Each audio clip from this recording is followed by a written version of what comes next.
Breaking news, a Chicago police officer sentenced to prison. Officer Marco Pirano was found guilty of civil rights violations for shooting at a car full of teenagers. That sentence handed down just a short time ago. Sarah Schulte live at the Dirksen Federal Building with this developing story for us, Sarah.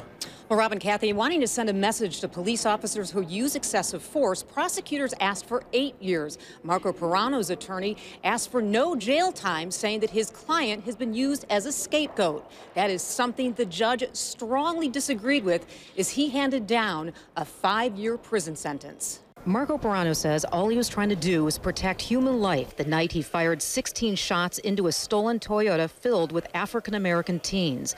Before being sentenced for 2 felony counts of using excessive force, the 10-year Chicago Police Department veteran told the judge he was not hunting for somebody or out to hurt anyone the December 2013 night he opened fire. But Judge Gary Feinerman didn't buy Pirano's explanation or lack of remorse. Having watched the dash cam police video several times in slow motion, Feinerman says no one was in danger that night. He called Pirano's actions a deliberate, reckless attempt to stop the occupants of the vehicle at the maximum force possible. Before handing down a 5-year sentence, Feinerman says Pirano may have been dressed like a police officer that night, but he didn't act like one. Pirano's attorney tried to argue that Pirano was a scapegoat and a victim of anti-police sentiment following the Laquan McDonough shooting. These are difficult times.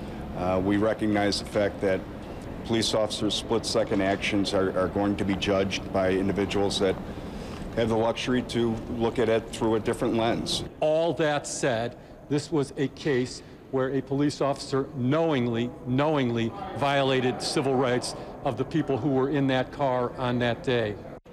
And while prosecutors asked for 8 years, they did say a 5-year prison sentence is a significant one. Now, the judge is allowing Marco Pirano to go home. He will surrender to the feds on January 23rd. He had no comment as he exited the courthouse. He also had no emotion when the sentence was handed down. Now, originally in the sentencing hearing, Marco Pirano said that he did not want to address the court, but he changed his mind at the end and did address the judge. But that, again, is what the judge said, that he was upset that Marco Pirano did not offer any remorse or admit any guilt.